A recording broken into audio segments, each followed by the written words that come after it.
مننه. ستړي مسئ، نن یو ځل بیا د حیات الله کاکا کور ته راغلي یو. له انګلستان نه یو تعداد دوستانو له ده سره مرسته کړې او ویلي دي چې زموږ نه غواړو زموږ نومونه واخلئ. ده سره یې 11,870 افغانۍ مرسته کړې ده.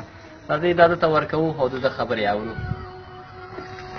ولبه کاکا تاسو ته امانت درکړو، دا یو تعدادونه دي خارج کې ژوند کوي.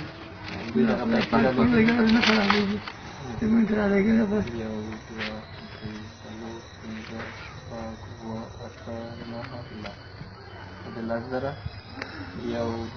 3 4 5